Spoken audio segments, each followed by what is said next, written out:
Good morning class 12 chapter number 7। Subject है banking. Lesson का नाम है बैंक का आर्थिक चिट्ठा।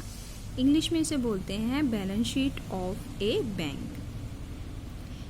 इस पूरे लेसन में हमें ये बताया गया है कि बैंकों में बैलेंस शीट किस प्रकार से तैयार की जाती है, बैंक को पूरे साल में कितना प्रॉफिट हुआ है, कितना लॉस हुआ है, ये सभी चीज़ें हमारे इसमें बताई जाएंगी। इससे पहले हम ये देख लेते हैं कि आर्थिक चिट्ठा केवल बैंक ही नहीं, समस्त प्रकार के व्यापारिक आर्थिक चिट्ठा तैयार करते हैं, चाहे वो छोटे व्यापारी हों, बड़े व्यापारी हों, चाहे छोटी कंपनियां, चाहे बड़ी कंपनियां, वो साल में आर्थिक चिट्ठा तैयार करती हैं, जिससे उन्हें यह पता चलता है कि उन्हें व्यापार में कितना प्रॉफिट हुआ है, कितना लॉस हुआ है। आर्थिक चिट्ठा एक निश्चित तिथि पर तैयार किया जाता है। आर्थिक चिट्ठा एक ऐसा विवरण पत्र है जो एक निश्चित तिथि को एक ही व्यापारी या किसी संस्था की संपत्ति व अधिकारों तथा दूसरी ओर व्यापारी या किसी संस्था के दायित्वों को दर्शाते हैं। प्रत्येक रजिस्टर्ड बैंक को वैधानिक रीति से एक निश्चित अवधि के उपरांत अपना आर्थिक चिट्ठा या स्थिति विवरण प्रकाशित करना होता है। आर्थिक चिट्ठा एक प्रकार से व्यापारिक आर्थिक दशा का पूर्ण प्रतिबिंब दर्शाता है। बैंक के आर्थिक चिट्ठे को देखकर ही सामान्यतः संबंधित बैंकों की आर्थिक स्थिति का पूर्ण अनुमान लगाया जाता है। चिट्ठा प्रत्येक वर्ष किसी निश्चित तारीख पर बनाए जाते हैं। यह संपत्ति व दायित्वों की एक सूची मात्र होते हैं। संपत्ति हमारी एसेट साइड होती है और दायित्व हमारे लायबिलिटी साइड होते हैं। बैंक के आर्थिक चिट्ठे का अर्थ क्या होता है? साधारण शब्दों में बैंक का आर्थिक चिट्ठा एक ऐसा विवरण पत्र होता है जो निश्चित तिथि पर बैंकों की समस्त संपत्ति व दायित्वों को बताता है।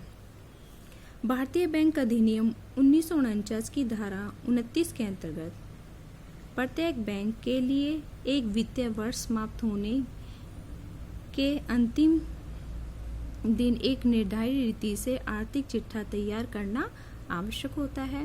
धारा 30 के अंतर्गत चिट्ठे के आरक्षण कराना अनिवार्य होता है तथा धारा 31 के अनुसार प्रत्येक बैंक को आर्थिक चिट्ठे की 3 प्रतिलिपियां 3 माह के अंदर रिजर्व बैंक ऑफ इंडिया के पास भेजना होती हैं। प्रतिलिपि कंपनी रजिस्ट्रार को भेजना अनिवार्य होता है।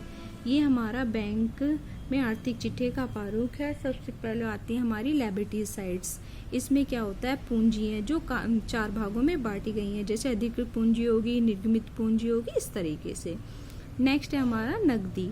ये होती है कैश इन हैंड, या फिर बैंक के पास कितना पैसा है, बैंक के पास पैसा भारत में है या भारत के बाहर है।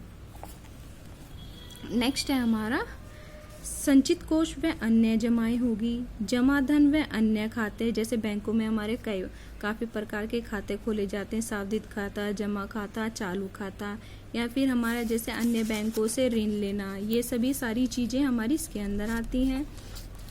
नेक्स्ट टॉपिक है हमारा याचना व अल्प सूची राशि, खरीदे गए बिल, विनियोग। इन सारी चीजों के आधार पर ही हम पूरी बैलेंस शीट को तैयार करते हैं। ये देखिए,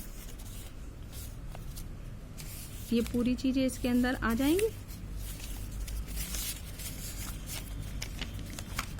अब है हमारा नेक्स्ट टॉपिक आर्थिक चिट्ठे का संशोधित प्रारूप।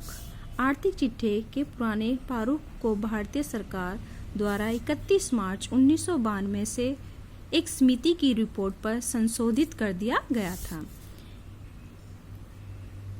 इसके अनुसार 31 मार्च 1992 को समाप्त होने वाले लेखाकरण वर्ष का तथा उसके बाद प्राप्त वर्ष के अंतिम खाते संशोधित प्रारूप में ही तैयार करना आवश्यक होता है।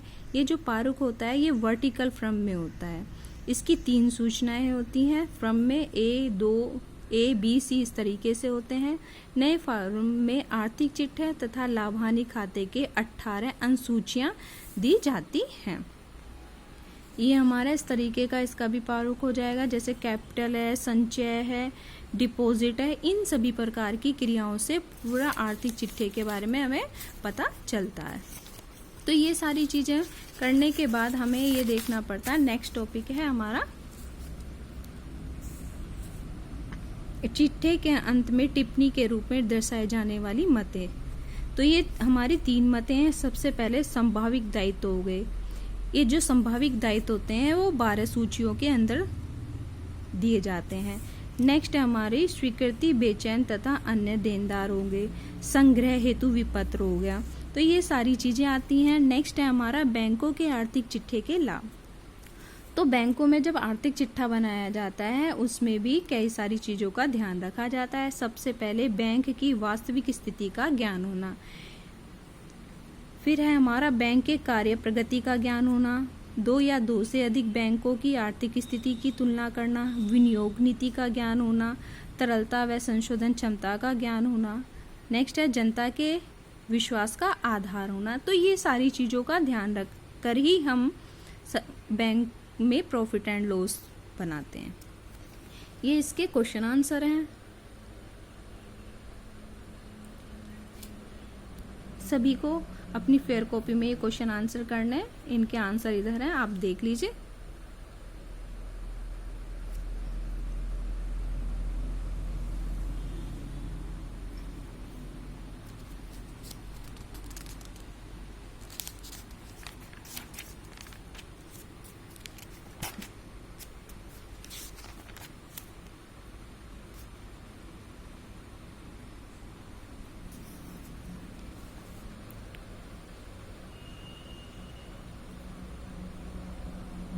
ये सभी आपको अपनी फेयर कॉपी में करने हैं और साथ के साथ आप लोग लर्न भी कर लेना। ये हमारा लेसन यहाँ पे फिनिश होता है।